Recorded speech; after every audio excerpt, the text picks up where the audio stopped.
네, 드디어 한국과 미국의 통상 협의가 이번 주 시작됩니다. 최상무 경제부총리 겸 기획재정부 장관과 안덕근 산업통상자원부 장관, 그리고 미국 쪽에서는 스캇 베센트 미국 재무장관, 제이미슨 그리어 미국 무역대표부 대표가 2+2 통상 협의를 진행하게 되는데요. 자, 과연 어떤 내용이 나오게 될지, 우리는 어떤 전략으로 임해야 할지 자세하게 이야기 나눠보겠습니다. 이인철 참좋은 경제연구소 소장 함께합니다. 안녕하십니까? 네.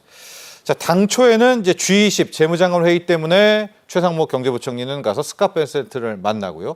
안덕근 장관은 이제 하워드 러팅 상무장관을 만나기로 이제 이렇게 이야기가 돼 있는데, 지금 스케줄이 왜 바뀌었는지 한번 이야기해 주시죠. 하고 저쪽은 이제 USTR 대표부가 좀 함께 나오게 되니 2+2 전반적인 개요를 한번 좀 이야기해 주시죠. 맞습니다. 이게 이제 2+2 네. 고위급 통상 협의가 된 것은 원래는 G20 이 정상회의 G20 재무장관 회담이 워싱턴 DC에서 있기 때문에, 그렇죠. 미국 측의 요청으로 이제 최상무 경제부총리가 먼저 가서 재무장관을 만나는 스케줄이 있었습니다. 예, 따로 있었습니다. 따로 있었어요. 네. 별도였고요. 여기다가 이제 안덕근 산자부 장관 역시 하워드 러트닉 이 상무장관과 만나고 이제 이 USTR 대표를 만날 예정이었는데, 네. 미국 측의 요청으로 2+2 한미 통상 장관이 동시에 참여하는 고위급 이제 통상 협의가 이제 추진이 된 겁니다. 네. 현지 시간으로는 24일, 우리 시간은 아마 25일이 될 것으로 보이는데요. 이번 협의는 이제 미국의 제안으로 시작이 됐고, 네. 그리고 이제 단순히 협상이 아니라 협의의 형식을 띠고 진행이 됩니다. 이게 왜냐 중요하냐? 우리 입장에서 보면 통상 이슈와 안보 이슈를 좀 분리 대응해야 한다라는 네. 이제 한국 정부의 입장이 반영된 건데, 물론 미국은 이제 일괄 원스톱 쇼핑이라고 해서 일괄 패키지로 한꺼번에 타결을 원하고는 있습니다만, 그럼에도 불구하고 우리 정부는 지금 세 가지 카드를 들고서 이제 무역 수지 적자를 개선하기 위해서 에너지 수입을 늘리는 방안, 또 알래스카 LNG 프로젝트에 참여하는 방안, 네. 그리고 미국이 요구했던 조선업 산업에 대한 협력 카드를 꺼내 들어서 가능한 한 상호관세 25% 철폐가 안 된다면 이걸 어느 정도 좀 낮추는 방안을 모색할 것으로 보이는데, 미국도 사실은 좀 다급해졌습니다. 네. 지금 우선 협상 대상국 5개 국가에서 이미 지난주 일본을 시작으로 시작이 됐지만 그다지 성과가 없습니다. 일본도 버티더라고요. 맞습니다. 네. 그러다 보니까 한국, 일본, 인도, 영국, 호주 우선 협상 대상국은 어쨌든 90일 유예 기간 동안 가시적인 성과를 좀 내야 되는 상황이다 네. 보니 지금 이처럼 통상 재무장관이 한꺼번에 2+2로 조금 확대해서 협상 속도를 내겠다라는 의미인데요. 그러다 보니까 협의가 상당히 좀 복잡해질 것으로 보입니다. 이게 경제 문제만이 아니라 네. 트럼프 대통령은 앞서서 이제 지금 우리 통상 대통령- 안보를 함께 하려고 그렇습니다. 하죠. 네. 경제 안보를 이제 복합적으로 지금 해결하겠다라는 의사를 내비쳤던 만큼 네. 굉장히 고강도 협상이 될 것으로 보이고, 특히 우리는 미국 수출 비중이 높은 이게 반도체, 네. 자동차. 이 두 분야에 대해서 대미 수출 핵심 품목의 관세 철폐 여부를 핵심 쟁점으로 삼을 것으로 보입니다. 일본이랑 그 협상을 할 때는요, 그쪽에서 이제 경제 재생상이었는데 트럼프 대통령이 직접 등판을 해서 따로 먼저 한 50분간을 만났잖아요. 우리는 어떻게 할까요? 우리는 이제 두 분이 가시니까 따로 좀 우리도 트럼프 대통령이 등장을 할까요? 이것도 우리 국민들의 초미의 관심사입니다. 맞습니다. 이미 이제 일본의 협상에 깜짝 등장을 했기 때문에 네. 대부분의 외신에선 한국과의 양자 협상에도 트럼프 대통령이 나설 가능성이 높다라고 하고 있습니다. 예. 트럼프 대통령이 예고 없이 등장하면서 일본도 상당히 당황을 했고요. 그러면서 트럼프 대통령은 일본과의 무역 적자가 1,200억 달러다. 상당히 수치가 좀 부풀려져 있어요. 네. 지난해 기준 우리와 비슷한데도 불구하고 170조에 달한다. 이 무역 적자 제로를 만들겠다라고 강하게 요구를 하고 있는데, 크게 미국 측은 세 가지를 요구한 것으로 보입니다. 우선 일본의 자동차 안전 기술 완화해라. 네. 지금 일본 자동차가 미국에서 140만 대 가까이 팔리는데 기껏 미국산 자동차는 일본 내에서 10,000대, 20,000대를 못 팔고 있다. 네. 이걸 개선하라라는 얘기였고, 또 하나가 미국산 쇠고기를 비롯해서 육류, 쌀, 콩과 같은 농산물 수를 더 늘려라라는 네. 거였고요. 세 번째가 아마 이게 가장 껄끄러운 문제인데, 주일 미군 방위비 분담금을 증액하라라는 이제 요구까지 한 것으로 알려지고 있습니다. 일단 일본은 이제 일부 제안은 검토하겠지만, 네. 그러나 모든 장벽을 바꾸는 건 어렵다. 그렇기 때문에 미국 측의 협상의 우선순위를 요청한 상황인데 양국은 이달 말 2차 회담을 통해서 본격적인談판에 나설 계획인데요. 네. 따라서 이번 우리 이제 고위급 이 통상 협의에도 아마 이제 최상목 경제부총리, 안덕근 산자부 장관, 트럼프 대통령이 등장할 걸 대비해서 네. 시나리오를 짜야 할 것으로 보이고요. 어쨌든 90일 이내 가시적인 성과를 내기 위해서는 트럼프 대통령이 직접 참여하면서 억압을 할 가능성이 상당히 높기 때문에 이런 이제 트럼프 대통령의 돌발적인 참여에 대비해서 다양한 시나리오를 우리 정부도 준비를 해야겠습니다. 네.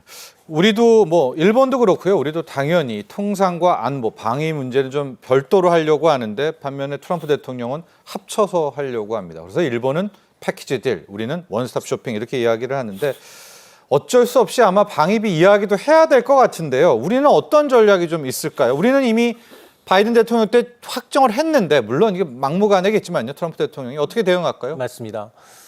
트럼프 대통령의 사실은 이 방위비 인식이라는 게 왜 미국이 한국을 지켜주는데 미국인의 세금을 써야 하느냐. 네. 그러면서 뭐 우리나라뿐만이 아니라 나토에 대해서 방위비 증액해라. 전 세계에 대해서 자주 국방을 굉장히 강조하고 있는 상황입니다. 따라서 아마 이제 미국 측이 이번 통상 협의에서도 방위비 분담금 이슈를 정식 제기할 가능성이 상당히 높아 보이는데요. 그렇죠. 앞서 이제 한덕수 대통령 관한대행과의 통화에서도 트럼프 대통령은 방위비 문제를 언급하면서 통상과 안보 이슈를 이제 한꺼번에 다루는 원스톱 쇼핑 방식의 협의를 요구한 바가 있습니다. 트럼프 대통령은 캠페인 당시에도 한국은 머니머신이라고 이제 비유하면서 현재 이미 이제 합의된 방위비의 9배, 10배 가까운 100억 달러의 방위비를 요구한 바가 있습니다. 10조가 넘죠. 맞습니다. 네. 자, 그러다 보니까 우리는 아마 이제 이번 협의에서 통상과 안보를 분리대응하겠다라는 이제 전략을 유지하고 있지만 물론 뭐 아직까지 미국 측이 방위비 의제를 공식적으로 제기한 건 아닙니다. 네. 그럼에도 불구하고 트럼프 대통령은 지금 주한미군의 감축 가능성까지 좀 시사하고 있는 만큼 아마 정부는 해당 논의가 나올 경우 최대한 조정의 폭을 좀 줄이는 방향으로 대응한다라는 계획인데요. 안덕근 장관도 지금 현재까지 방위비가 의제로 포함된 적은 없다라고 밝히고 있지만 상황에 따라서 신중하게 관계부처와 연계해서 대응하겠다라는 입장입니다. 네. 사실 우리는 FTA 체결국입니다. 동맹국이고요. 그런데 우리에게 경제협력과 안보 방위비라는 이중 청구서를 내민 격입니다. 네. 뭐 다소 시간이 좀 걸리겠습니다만 이제 방위비라는 건 사실 고정 비용이고 매년 인상되는 수순을 밟고 있습니다. 네. 그러니까 우리나라와 이제 처지가 비슷한 일본이 과연 이 방위비 협상을 어떻게 가져가는지 이걸 좀 지켜보면서 전략적으로 대응하는 게 좀 필요해 보입니다. 네. 일본이 우리랑 모든 아젠다가 거의 흡사하니까 뭐 이걸 다행이라고 해야 될지 아니면 뭐 불행이라고 해야 될지 일본 가는 길을 좀 볼 수는 있을 것 같은데요. 이 두 가지도 함께 보도록 하겠죠. 일본도 지금 방위비에 대해서 이제 받았고요, 카드를. 또 하나가 무역 적자 제로. 이게 좀 말이 안 되는 것 같은데 무역 적자를 제로로 만들어. 이제 일본도 발등에 불이 떨어지지 않았습니까? 우리도 이게 거의 유사하거든요. 일본은 이 두 가지 뭐 문제들 어떻게 풀어가고 있습니까? 맞습니다. 사실은 그 무역 적자라는 거는 이제 글로벌 어떤 이제 공급망 재편 상황에서 이제 잘하는 걸 하자.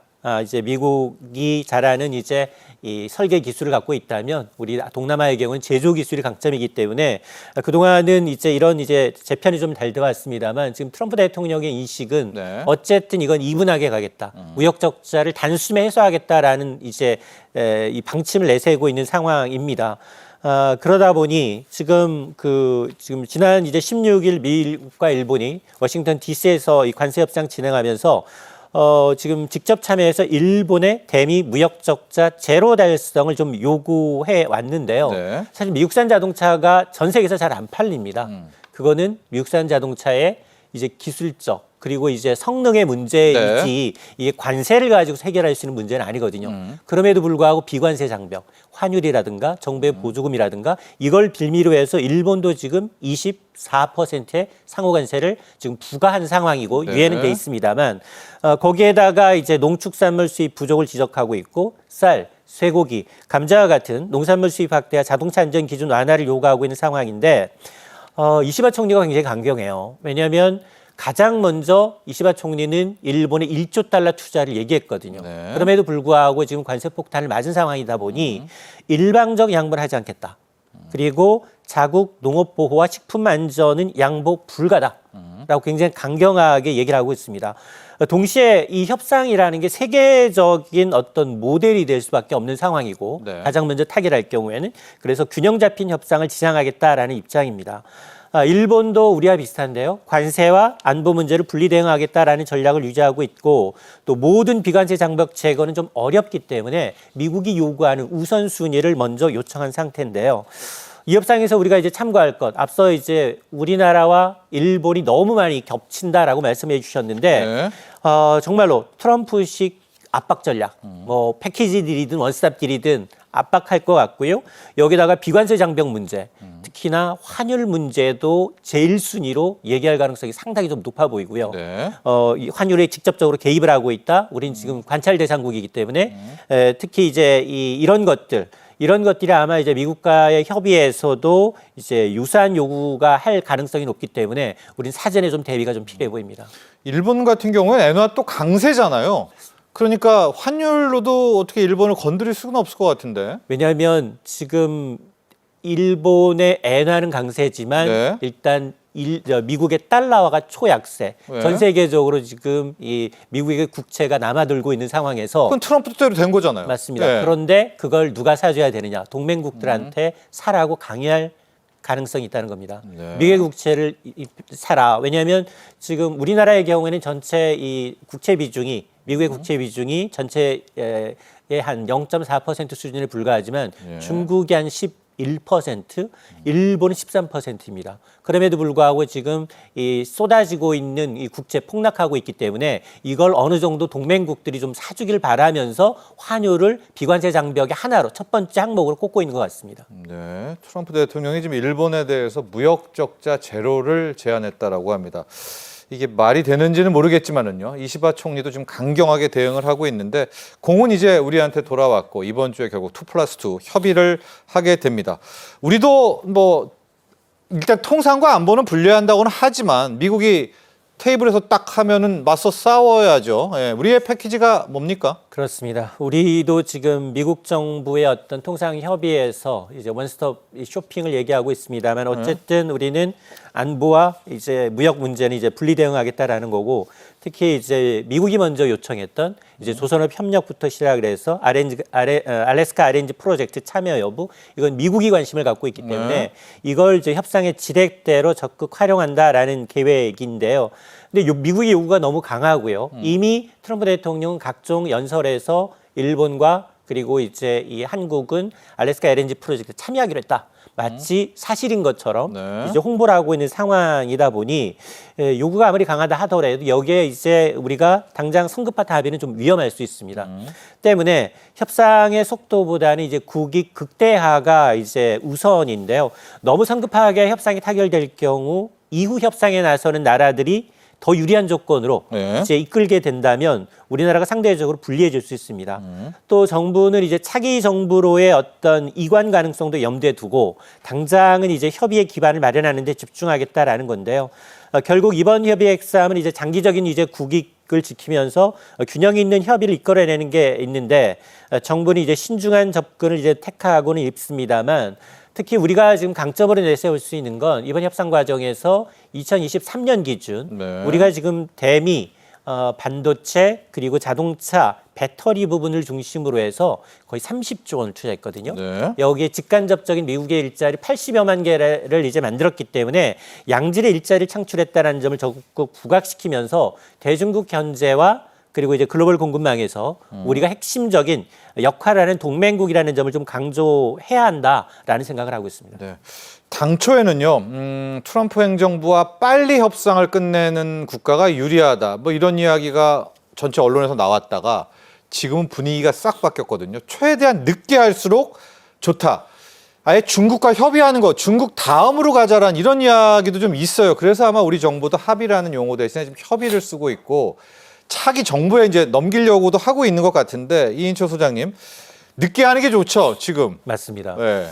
이게 사실은 중국과의 이제 이 G2 무역 전쟁은 치킨 게임이고 예. 누구도 양보할 수 없기 때문에 장기화될 거라는 거 누구나 알고 있습니다. 그런데 지금 트럼프 대통령은 뭐 3, 4주 이내 중국이 협상 테이블에 나올 것처럼 네. 얘기를 하고 있습니다만 누구도 그게 신뢰를 하지 믿지는 않고 있죠. 맞습니다. 신뢰하지 않고 있습니다.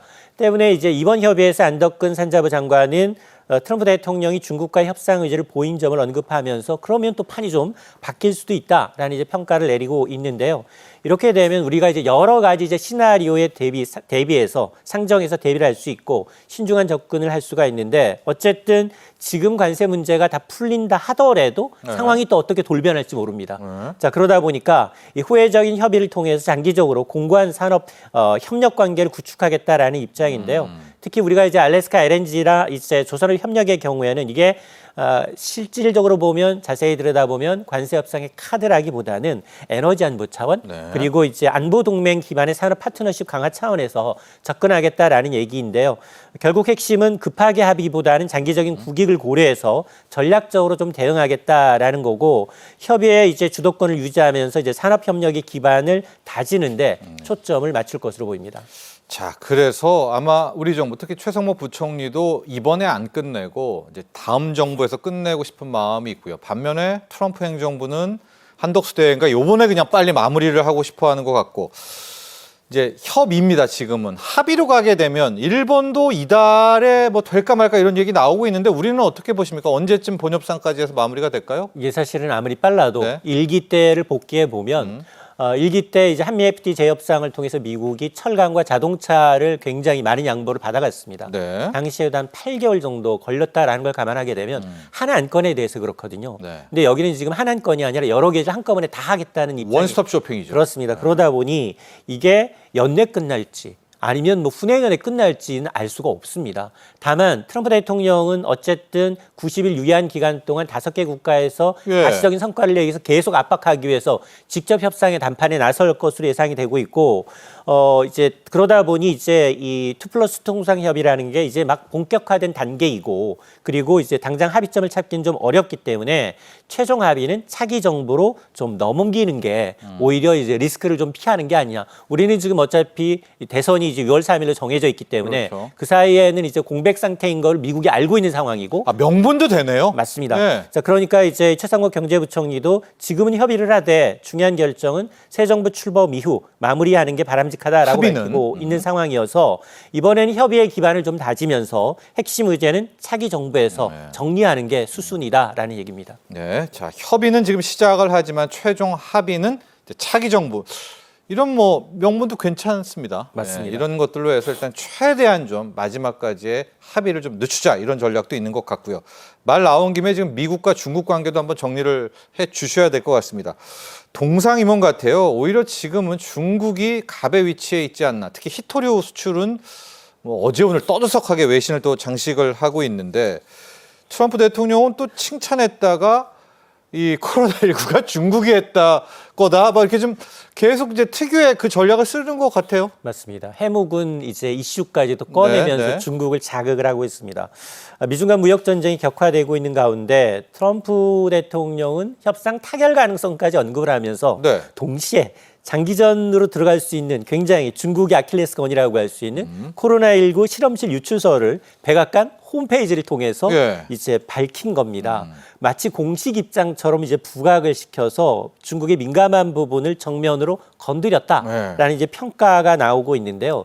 사실 미중 패권 전쟁은 지금 보면 관세 전쟁, 관세는 이미 뭐 145, 245 관세는 이미 의미가 없고요. 관세율은요. 맞습니다. 네. 여기다 이제 국채 매도, 여기다가 히토류, 네. 무기화, 네. 여기다가 조선 해운업에서는 입학료까지 받겠다라는 그 이제 겁니다. 미국이 공격한 거죠. 맞습니다. 네. 자, 이런 상황에서 중국도 이에 맞서서 보복 관세했죠. 히트를 통제했고요. LNG 수입 중단과 더불어서 보잉 항공기 인도를 이제 안 하겠다라고 하면서 반격 조치를 내놓고 있어서 양측이 모두 쉽게 물러설 기미를 보이지 않고 있고 특히나 트럼프 대통령은 당근과 채찍을 주면서 어쨌든 시진핑 주석을 협상의 테이블로 끌어오고 싶지만 오히려 시진핑 주석은 동남아 순방이라든가 반트럼프 진영을 파고들면서 오히려 더 심경을 건드리고 있고 전혀 이제 트럼프 대통령에 응하지 않고 있어서 전화를 안 합니다. 맞습니다. 그렇기 때문에 아마 상당히 시진핑의 어떤 신중한 대응을 감안하게 되면 당분간 교착 상태가 되지 않겠느냐라는 전망이 나오고 있습니다. 네, 그래서 우리 협상팀, 협의팀 또 최상목 부총리도 일단 먼저 서두르지 않는다. 예, 그렇죠. 미중이 있기 때문에 만약에 이들이 풀리면은 또 우리가 다 바꿔야 되지 않습니까? 그런 전략도 함께 있다는 것들을 이제 우리가 알려드리고요. IMF의 세계 경제 전망 내용으로 끝으로 한번 정리를 해보도록 하겠습니다. 올해 한국 경제 성장률 좀 하향 조정될 것 같죠? 맞습니다. 네. IMF가 아마 22일 전 세계 경제 성장률 전망치를 업데이트하게 되는데요. 이미 크리스탈리나 게오르기에바 IMF 총재가 얘기를 했습니다. 네. 리세션, 전반적으로 경기 침체는 아니다. 그럼에도 불구하고 성장 둔화가 확실하고 특히 무역 의존도가 높은 신흥국들, 중소국가의 성장률이 많이 하향 조정될 수 있다라는 건데요. 많이요? 맞습니다. 지난 1월만 하더라도 사실 미국 경제가 너무 좋으니까 세계 경제 성장률 전망치를 상향했습니다. 네. 그런데 이제 주목할 게 과연 세계 경제 성장률 전망을 얼마나 낮출지, G2 무역 당사자인 전쟁의 당사자인 미국과 중국의 성장률을 얼마나 낮출지, 그리고 2% 올해 성장 전망에서 아마 정부 제외하고 가장 높게 보고 있는데 예. 이걸 얼마나 낮출지 이미 한국은행은 1분기에 마이너스 성장 가능성까지 얘기하고 있는 상황이기 때문에 네. 전반적으로 1% 초반대로 상당히 좀 낮아지지 않겠느냐라는 얘기인데요. 네. 트럼프와 관세 전쟁으로 인해서 세계 경제가 타격을 입고 있고 인플레이션 우려가 커지고 있는 만큼 지금 우리의 어떤 이 불확실성이 아마 실제로 수출, 소비, 생산 지금 사실은 관세에 직접적인 영향을 미치는 것들이 뭐 철강, 알루미늄, 자동차임에도 불구하고 대미 수출, 대중 수출이 지금 동시에 줄고 있는 상황이기 때문에 네. 상당히 무역 의존도가 높은 우리나라의 성장률 전망치는 대폭 낮아질 가능성이 좀 높아 보입니다. 네. 자, 지금까지 이인철 참 좋은 경제연구소 소장과 함께했습니다. 감사합니다.